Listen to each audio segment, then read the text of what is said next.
गुरुर्ब्रह्मा गुरुर्विष्णु गुरुर्देवो महेश्वरः गुरुः साक्षात् परं ब्रह्म तस्मै श्री गुरुवे नमः। नारायण नारायण नारायण नारायण।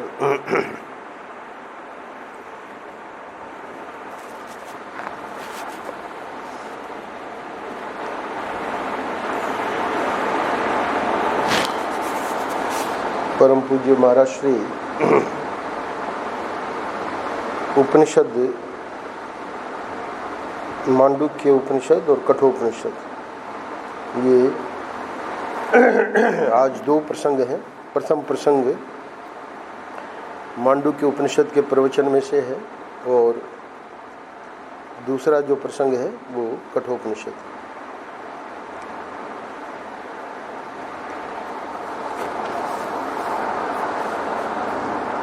हम लोग कल भी एक प्रैक्टिकल जो महाराज ने बताया, वेदांत में जो अपने को चेतन रूप में वर्णन करते हैं शास्त्र और संत, तो उसके लिए क्या अभ्यास करना चाहिए। और इसके पूर्व के पृष्ठ में 24 मई को बताया कि सबसे कीमती चीज़ है अपनी आत्मा।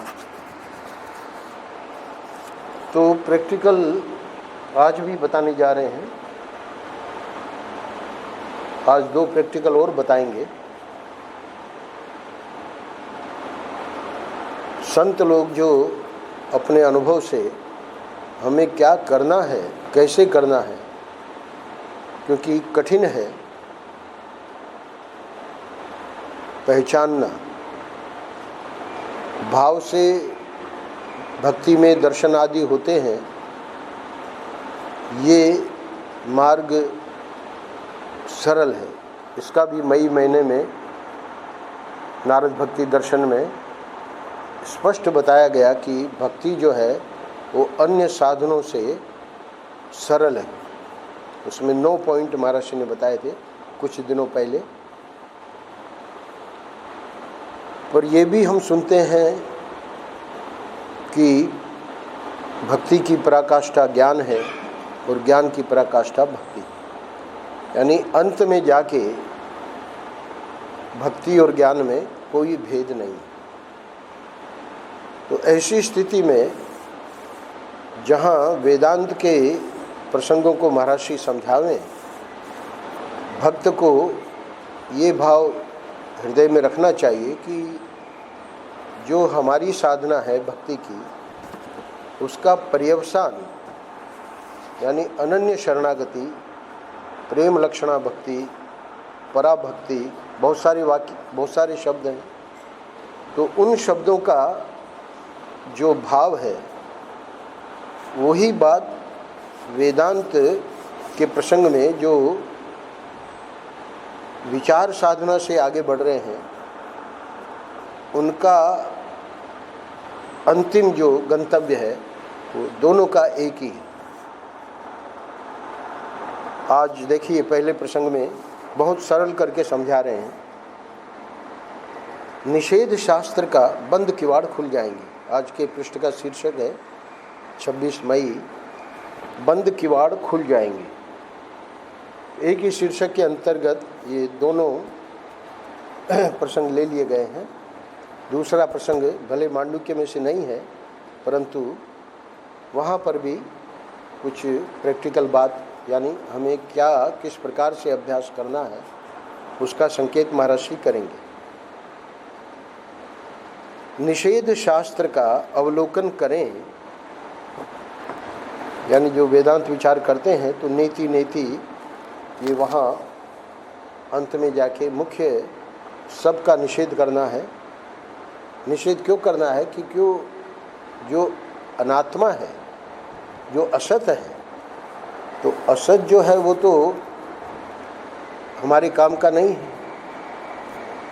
हमारे काम का नहीं है, यानी जो भजन साधन करने वाले हैं वो तो सत को प्राप्त करना चाह रहे हैं। तो सत को प्राप्त करने के लिए असत से वैराग्य, तो उसी में ये निषेध शास्त्र है। तो निषेध शास्त्र में यह नहीं, यह नहीं, यह नहीं, परमात्मा को बताने की तरकीब यही है। ऐसा क्यों कहा महर्षि ने? क्योंकि निषेध शास्त्र का अवलोकन यानी जब उसकी गहराई में प्रवेश करेंगे तो ये बात समझ में आवेगी कि जितना जो अनात्म वर्ग है, नाम रूप कह के हम लोग कहते हैं कि नाम रूप जो है वो माइक है, माया का है, सच्चा नहीं है। तो वो संसार में नाम रूप का जब निषेध करेंगे, यह नहीं। अब शरीर को लेकर, स्वयं को लेकर क्या निषेध करना है? तो स्वयं को लेकर कल बताया कि जो चिदात्मा है, तो वो चिदात्मा के 7 विशेषण दिए। कूटस्थ है, तटस्थ है, असंग है, दृष्टा है, साक्षी है, सर्वावभाषक है, स्वयं प्रकाश है। तो उसके विस्तार में हम लोग नहीं गए, परंतु वो जो चिदात्मा है, महर्षि ने कहा कि उसको यानी चिदात्मा तुम हो, उसको इस अंतःकरण और देह में मिलाओ नहीं। तो इसका मतलब ये जो है ये व्यवहार मात्र के लिए है।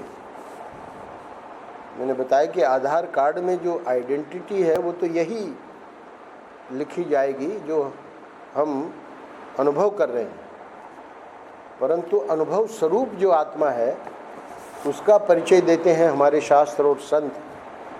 तो वो जो आइडेंटिटी है वो हमको हृदय में रखनी है, वो हमारी आइडेंटिटी है चिदात्मा। तो उस चिदात्मा को जब हम यहाँ पर देखेंगे, नाम रूप का तो चलो निषेध बुद्धि से कर सकते हैं, प्रैक्टिकल में करना बहुत कठिन है, पर जो साधन भजन करने वाले हैं उनके लिए उसका भी ज़्यादा महत्व नहीं, यानी उसको ज़्यादा मूल्य नहीं देते, क्योंकि सबसे जब कीमती चीज़ अपनी आत्मा है तो उसी को पकड़ा जाए। इसीलिए अध्यात्म में श्रद्धा की अत्यधिक आवश्यकता है। बिना श्रद्धा के इस मार्ग में आगे नहीं बढ़ सकते। गुरु ने, शास्त्र ने कह दिया कि सबसे कीमती चीज़ आत्मा है, तो हमको अब वही चाहिए। हमको अब ये जिसमें हम जिसके प्रति न्यौछावर हो रहे हैं, महर्षि ने कहा झूठ बोल रहे हैं, बेईमानी कर रहे हैं, दूसरे को दुख पहुंचा रहे हैं, वो हमें नहीं करना है। तो इस प्रकार का निश्चय करके जो साधन भजन कर रहा है, तो अब वो शरीर को लेकर क्या करें? तो वहाँ पर भी वेदांत में बताया गया है कि 5 कोश हैं।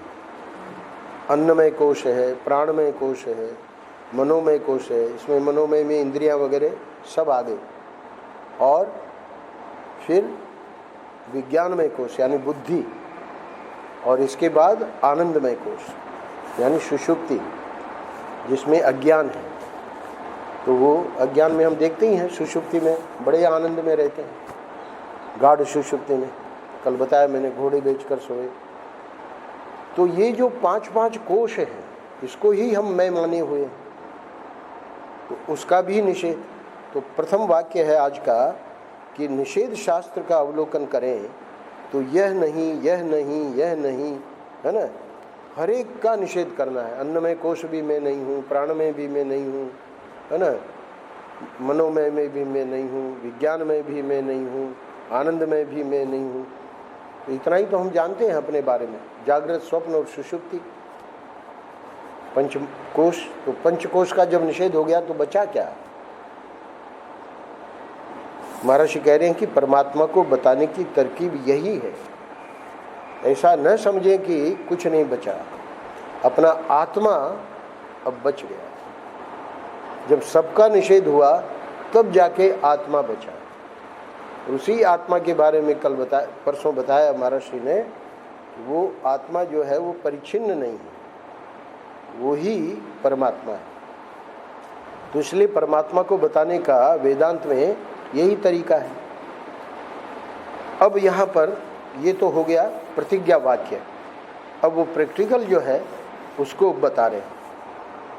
एक बार एक सज्जन ने कहा कि हम ईश्वर को तो पहचानते ही नहीं हैं। भाई आपने तो बता दिया निषेध करो और वो परमात्मा जो है, जो बचेगा वही परमात्मा है, तो हम पहचानते तो नहीं है ना। सुन तो लिया हमने, पर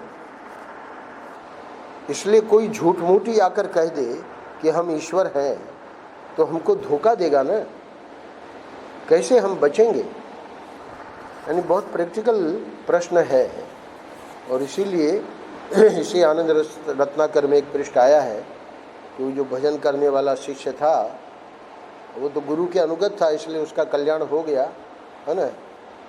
अब उसको स्वप्न में स्पष्ट रूप से ईश्वर दर्शन दे रहे हैं और कह रहे हैं कि मैं ईश्वर हूँ। इतना चमाचम उनका स्वरूप। और अब उसको बेचारे को, शिष्य को क्या पता कि क्या लीला है।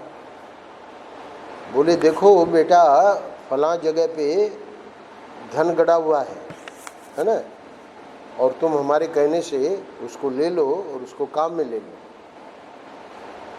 वो बेचारा जब जगा तो स्वप्न की वो स्मृति बनी रही कि कहाँ बताया है, कौन सी जगह पे बताया है।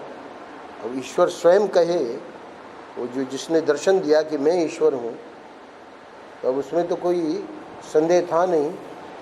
पर एक बात जरूर थी कि ये विरक्त था, वैराग्यवान था, उसको ये समझ में नहीं आया कि ये धन गड़ा हुआ है और उसको निकाल लो। तो गुरु जी के पास गया, बताया कि ऐसे ऐसे आज ईश्वर ने दर्शन तो दिया, पर साथ में ये भी बताया कि वहाँ से धन निकाल लो। तब गुरु जी ने हंसकर बताया कि वो ईश्वर नहीं है, वो तो कुबेर का कोई गण है, यक्ष है। और वो यक्ष क्या करना चाह रहा है, तुम्हारी साधना में विघ्न करना चाह रहा है। तुम वो धन गड़ा हुआ निकाल लोगे तो फिर उसी में लग जाओगे संसार में। तो निषेध जब करेंगे तो परमात्मा को पहचानना बड़ा मुश्किल है, क्योंकि वहाँ जब स्पष्ट परमात्मा आके दर्शन दे के बोल रहे हैं। अब महर्षि बता रहे हैं कि वो उसने कहा कि कैसे हम बचेंगे। तो देखो बचने का तरीका क्या है। जिस महात्मा से बातचीत हो रही थी उन्होंने कहा कि अच्छा तुम ईश्वर को नहीं पहचानते, मनुष्य को तो पहचानते हो ना। तो उसने जवाब दिया कि हाँ, मनुष्य को तो पहचानते हैं। अच्छा, तो सबसे पहला काम क्या करना है, तो तुम मनुष्य को ईश्वर मत मानना। जबलपुर के प्रवचन में महाराज श्री अंत में कह रहे हैं, अंतिम प्रवचन है, प्रत्येक वर्ष जाते थे कि भाई आप जहाँ जहाँ जाते हैं, जबलपुर के जो श्रोता है उनकी बहुत प्रशंसा करते हैं कि बड़े शांति से बैठते हैं, बड़ी एकाग्रता से सुनते हैं, है ना। अंतिम दिन है तो महाराज जी को पता है कि भगदड़ मचेगी, लोग सब प्रणाम करना चाहेंगे। तो बोले और तो सब आपकी बातें बढ़िया है, पर जब आप प्रणाम करते हो, है ना, तब हम व्याकुल हो जाते हैं। तो व्याकुल हो जाते हैं मतलब एक के ऊपर एक व्यक्ति देख ही नहीं रहा है कि क्या हो रहा है।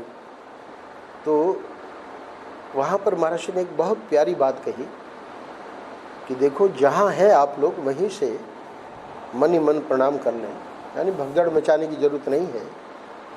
प्रणाम जो है महर्षि का वाक्य है, ईश्वर कोटि के संत ये बात कह रहे हैं। प्रणाम जो है वो व्यक्ति को नहीं किया जाता, प्रणाम जो है वो उसमें जो परमात्मा है उसको किया जाता है। यहाँ क्या कह रहे हैं कि अगर तुमने ये कहा कि हाँ हम मनुष्य को तो पहचानते हैं, तो एक काम करना, क्या तुम मनुष्य को ईश्वर मत मानना। मनुष्य ईश्वर कैसे हो सकता है, नहीं हो सकता।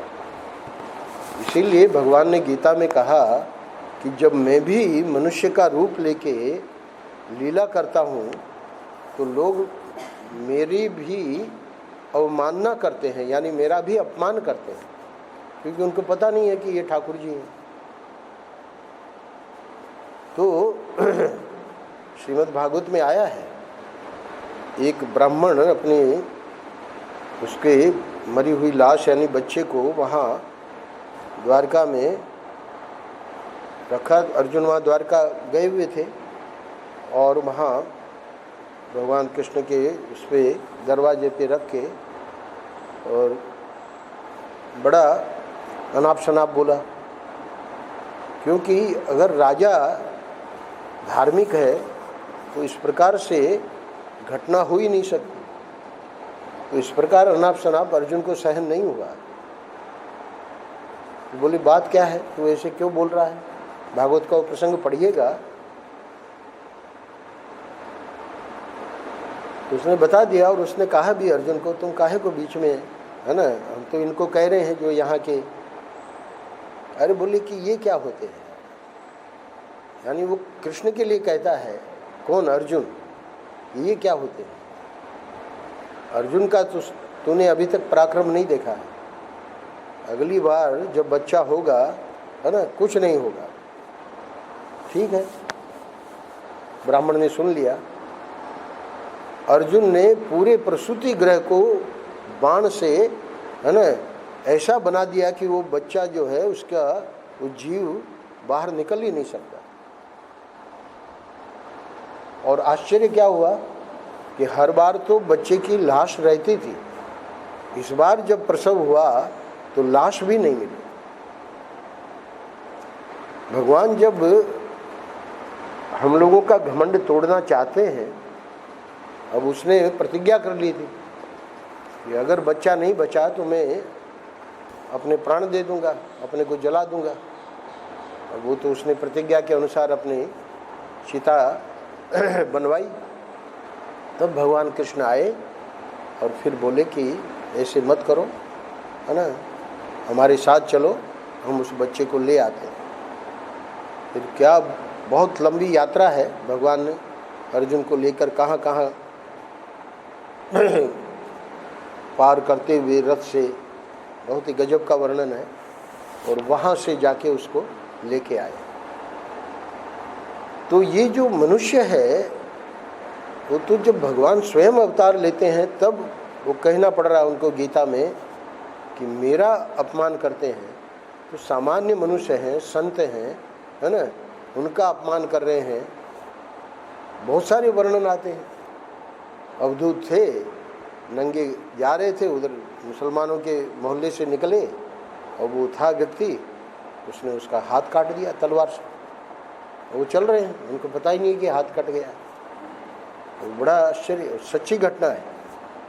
और वो हाथ जो कट गया था, है ना, उसको लेके, और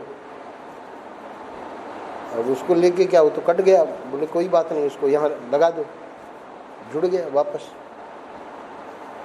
हम उनकी समाधि देखने भी गए, दक्षिण में संत हुए हैं सदाशिव ब्रह्मेंद्र, बड़े गजब के संत। तो लोग कहाँ इनको समझते हैं। तो मनुष्य रूप में, चलो तुम नहीं मानते हो, मनुष्य को तो पहचानते हो ना। तो महर्षि ने बताया कि मनुष्य को तो पहचानते हो ना। बोले हाँ, मनुष्य को तो पहचानते हैं। तो अच्छा, तो तुम मनुष्य को ईश्वर मत मानना। माने यही ईश्वर को पहचानने की तरकीब होगी कि जिसको ईश्वर से भिन्न समझते हो कि ये ईश्वर नहीं है, उसकी ओर से अपना मन हटाओ। हम ये नहीं कहते हैं कि क्या ईश्वर है और क्या ईश्वर नहीं है। क्यों? प्रथम पंक्ति क्या है कि परमात्मा को बताने की तरकीब यही है कि निषेध करते जाओ। तो इसलिए वेदांत में तो जो निर्गुण निराकार निर्धर्मक, है ना, परमात्मा है निर्विशेष, उसको बताने की यही तरकीब है। तो इसलिए वहाँ ये नहीं कहा जाएगा कि ये ईश्वर है, क्योंकि जिसके बारे में कहा जाएगा वो नाम रूप है। तो नाम रूप का तो निषेध करना है। तो फिर क्या करें? दूसरी बात आगे बताएंगे। लेकिन तुम्हारी बुद्धि, तुम्हारा मन, तुम्हारी आंख जिस चीज को ईश्वर नहीं मानती उसकी ओर से तो अपना मन हटा लो। दूसरा प्रश्न है, पैसे को ईश्वर मानते हो कि नहीं?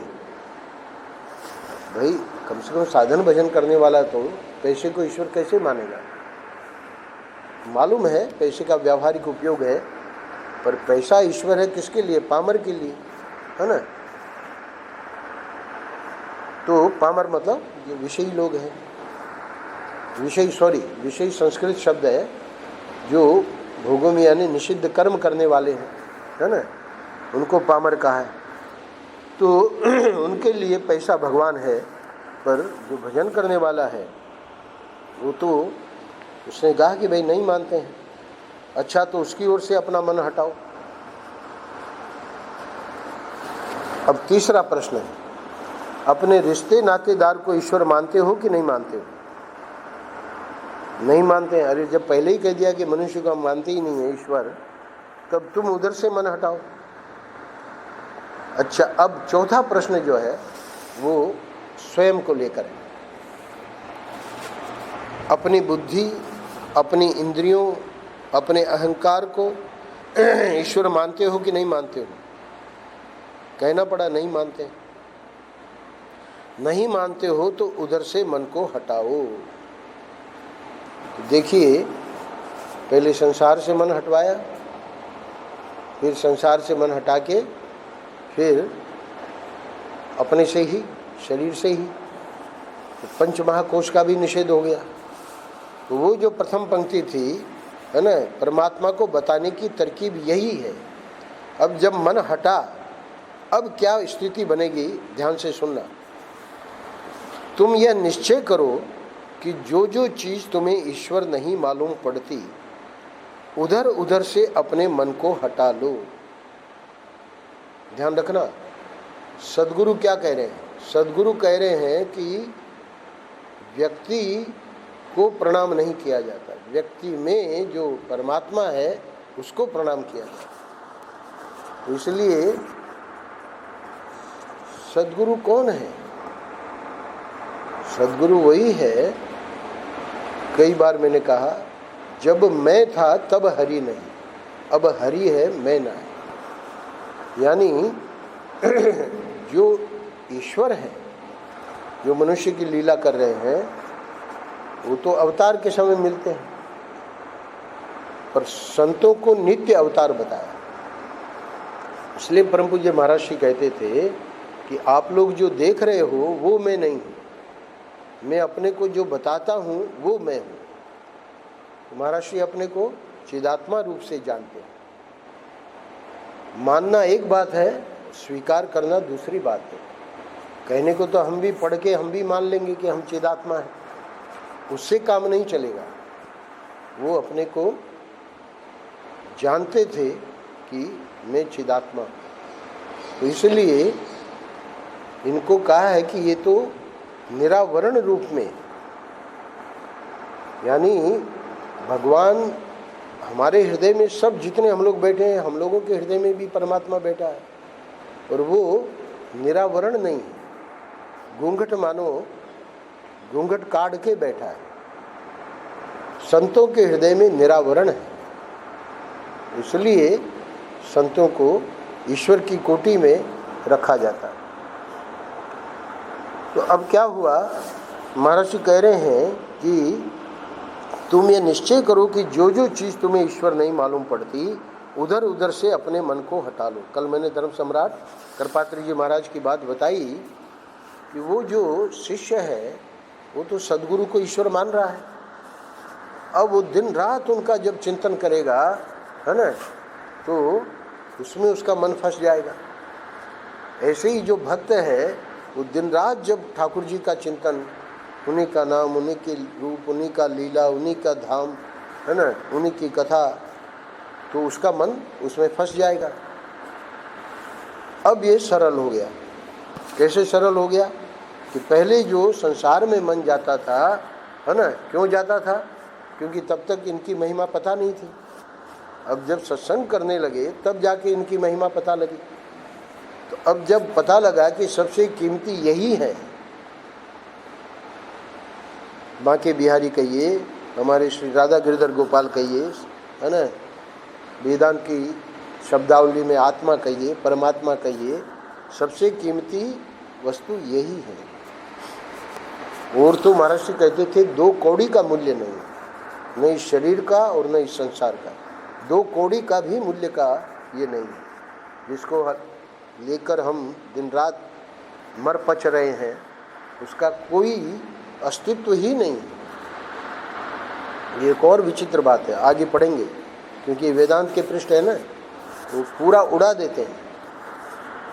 उड़ा देते हैं मतलब जिसका अस्तित्व नहीं है उसको हम मूल्य हम लोग दिए बैठे हैं। तो हम लोग मूल्य दिए बैठे हैं तो सुखी दुखी हो रहे हैं, क्योंकि असलियत का पता नहीं है। तो इसलिए कह रहे हैं कि जब ईश्वर देखेगा, है ना, अब मन को हटा लिया तो क्या हुआ कि दिन रात बस वही व्याकुलता, उसी की, है ना, उसी का कथन, उसी का मत चित्ता मदगत प्राणा बोधयन्ते परस्परम कथयन्तश्च माम नित्यम तुष्यन्ति च रमन्ति च, सिवाय उसके और कोई दूसरी चर्चा ही नहीं। तो होगा क्या? यही तो ईश्वर को पाने का उपाय है। कैसे महाराज? जब ईश्वर देखेगा कि मेरे सिवाय इसको कोई दूसरी चीज भाती ही नहीं है, इतना इसको प्रलोभन दे रहे हैं। सुदामा जी को सुदामापुरी दे दी, पर कहाँ, उनको कुछ नहीं हुआ। वो तो उसी विरक्ति से अपना भजन करते रहे। वो तो सुशीला के लिए ठाकुर जी ने दे दिया। इसलिए जब ईश्वर देखेगा कि मेरे सिवाय इसको कोई दूसरी चीज भाती नहीं, इसलिए वहाँ द्वारिका में सुदामा को कुछ नहीं दिया। और वो रास्ते में उनके वहाँ पढ़िए मूल श्लोक भागवत में, भगवान का कितनी मतलब इतना गुणगान कर रहे हैं कि भगवान ने कैसे मेरे पर कृपा करी, है ना, कुछ मुझे दे देते मेरा भजन छूट जाता। अब उनका भजन छूटना थोड़ी है, तो दे भी दिया तब भी उनका भजन नहीं छूटा, क्योंकि ईश्वर स्वयं रक्षा करते हैं अपने भक्त की। तो इसलिए कह रहे हैं कि जब ईश्वर देखेगा कि मेरे सिवाय इसको कोई दूसरी चीज़ भाती ही नहीं है, मेरे सिवाय इसको दूसरे किसी में दिलचस्पी ही नहीं है, तो ईश्वर तुम्हारे सामने अपने को कब तक छिपाएगा, यानी उसको प्रकट होना ही पड़ेगा। इसी गोपी गीत की व्याकुलता में संत लोग समझाते हैं कि महाराज प्रणय गीत के बाद नहीं हुआ, प्रणय गीत के बाद तो लघु रास हुआ। क्यों? गोपियों को अभी भी जब रास करने लगी, आलिंगन मिला ठाकुर जी का, है ना, तो सोच रही है मन में कि हम लोग कितनी सुंदरी हैं, ठाकुर जी हम पर मुग्ध हैं। ठाकुर जी अंतर्धान हो गए। अब जब बहुत ढूंढा और, है ना, बड़ी रोई चिल्लाई और बाद में गोपी गीत गाया है, जिसमें निश्चित था कि अब इनके प्राण नहीं बचेंगे, तब ठाकुर जी ने दर्शन दिया और फिर महाराज किया। जब ईश्वर देखेगा कि मेरे सिवाय इसको कोई दूसरी चीज भाती ही नहीं है, मेरे सिवाय इसको दूसरे किसी में दिलचस्पी ही नहीं है, तो ईश्वर तुम्हारे सामने अपने को कब तक छिपाएगा। इसीलिए हम देखते हैं कि कोई करोड़ों में एक आध ऐसा निकलता है ना, जिसको हम ईश्वर की कक्षा में रख सकते हैं। बाकी जो सबको कुछ न कुछ बहुत उच्च कोटि के साधक भी हों, तब भी ईश्वर जानते हैं कि अभी इसकी वासना है। जब तक वो वासना है तब तक प्रकट नहीं होती। इसलिए अहम की कणिका भी जब न रहे, कोई जब निर्वासन हो जाए पूर्ण रूप से, तो ईश्वर कब तक अपने को छिपाएगा। तो आज का शीर्षक है बंद किवाड़ खुल जाएंगे और उसका साक्षात अप्रोक्ष हो जाएगा। इसी को कठोपनिषद प्रवचन में दूसरे शब्दों में ये भी प्रैक्टिकल ही है। क्या प्रैक्टिकल है? ऊपर से मिलती जुलती बात है। अब क्योंकि इतना समझा दिया है तो ये सरल पड़ेगा आप लोगों के लिए। अच्छा, तो फिर इस आत्मा का ज्ञान होवे कैसे? यानी आत्मा जिसको आपने कहा परसों कि सबसे कीमती वस्तु है, इसको जाने कैसे? कि अरे भाई, ये ऊपर का प्रसंग चूंकि मांडुक्य का था, तो कठोपनिषद में देखिए क्या कहते। कठोपनिषद में इसी बात को और सरल करके बता रहे हैं। अरे भाई, किसी को दो हीरा पहचानना हो और वह दोनों को सामने रख ले। हमारे पास दो बहुत पुराने बुजुर्गों के समय के कोई दो ऐसे चमकीले पत्थर मिले, हमको लगा कि लगता है ये हीरे हैं, तो हम गए और वो जौहरी के पास दोनों रख दिए कि भाई आप देख के बताइए कि इसमें है ना ये सच्चे है कि ऐसे ही पत्थर है। तो महर्षि कह रहे हैं कि किसी को दो हीरा पहचानना हो और वह दोनों को सामने रख ले, तो जब तक दोनों को देखेगा तब तक दोनों को कैसे पहचानेगा? कैसे करना चाहिए? जब एक को गौर से देखेगा, उनके पास भी यंत्र वगैरह होते हैं, तो पहले एक को उठाएगा, उठा के उसमें देखेगा, है ना। तो जब एक को गौर से देखेगा तो एक को पहचान जाएगा। अगर है तो बता देगा कि ये हीरा है, नहीं है यंत्र से पता लगा, बता देगा पत्थर है। अच्छा, फिर दूसरे को गौर से देखेगा, तब दूसरे को पहचान जाएगा। ये हो गया दृष्टांत। अच्छा, एक और दृष्टांत दे रहे हैं। एक साथ दो उंगली भी नहीं दिखती है। आप कहेंगे महाराज दिख रही है, आप क्यों कह रहे हैं दो उंगली नहीं दिखती? तो साइंस में भी आया है कि ये मन इतनी त्वरा से, यानी 1 सेकंड के लाख गुना इतनी इसकी मन की त्वरा है कि वो एक पे फोकस करता है फिर दूसरे पे करता है। तो लगता है कि दोनों साथ में दिख रही है ना, पर एक साथ दो उंगली भी नहीं दिखती है। और तुम एक साथ ब्रह्म और प्रपंच दोनों को पहचानना चाहते हो, है ना। जब ये समझ में आवे कि उंगली भी जब नहीं दिख रही है तो कहाँ तो ब्रह्म परमात्मा आत्मा और कहाँ ये संसार प्रपंच। अब ये दोनों हमारे सामने आए और हम क्या कर रहे हैं कि दोनों को पहचानना चाहते हैं एक साथ। तो कैसे करें? प्रपंच से दृष्टि हटाओ, यानी इसी बात को ऊपर बताया कि कैसे हटाना है, तो एक एक करके बताया। तो प्रपंच से दृष्टि हटाओ, मन को हटाओ, तब ब्रह्म की पहचान होवे। बस बात स्पष्ट हो गई। तो हमारे सामने यहाँ तो ऐसा नहीं है कि दोनों पत्थर एक जैसे दिख रहे थे और फिर उसे यंत्र से देखना पड़ा। यहाँ तो स्पष्ट शास्त्र कह रहे हैं कि ये जो उमा कहो में अनुभव अपना, सत हरि भजन जगत सब सपना, तो उससे तो हटाना ही हटाना है। ऐसा नहीं है कि पहले उसकी पहचान करनी है। नहीं मन मानता तो पहचान करके देख लो। परीक्षा लोकान कर्म चितान ब्राह्मणों निर्वेद माया, उपनिषद में आया है कि संसार को देख लो कि इसकी क्या असलियत है। पता लग जाएगा कि सब स्वार्थ के हैं, है ना। जितना सब है वो सब स्वार्थ का है और कुछ नहीं। सुर नर मुनि सबकी यह रीति, स्वार्थ लाग करे सब प्रीति, गोस्वामी तुलसीदास जी ने कहा। तो ये प्रपंच जो है उसको तो अभी चूंकि मन नहीं मान रहा है, इसलिए और करके देख लो और इससे प्यार करके देख लो। ये तो दुख ही देगा। दुखालय कह दिया भगवान ने गीता में। उस दुखालय में हम सुख ढूंढ रहे हैं। सुख जो असली सुख है वो तो परमात्मा में ही है। ये जो सुख है संसार का वो नश्वर है। तो कह रहे हैं कि प्रपंच से दृष्टि हटाओ तब ब्रह्म की पहचान हो। तो वो हम लोग हटाना नहीं चाह रहे। अच्छा, जिसने हटाई और जिसने ब्रह्म की पहचान कर ली, उसके लिए देखिए क्या कह रहे हैं। जब ब्रह्म की पहचान हो जाए तब, ध्यान से सुनना, ये आखिरी पंक्ति बहुत गजब की है, तब प्रपंच क्या है यह मालूम पड़ जाएगा। ब्रह्म की जब पहचान हो जाएगी तब ये समझ में आवेगा कि वो जो परमात्मा है वो परमात्मा ही तो ये सब बने हुए हैं। ये पूरा जो प्रपंच है वो क्या है, किसके लिए? महात्मा के लिए, हम लोगों के लिए नहीं।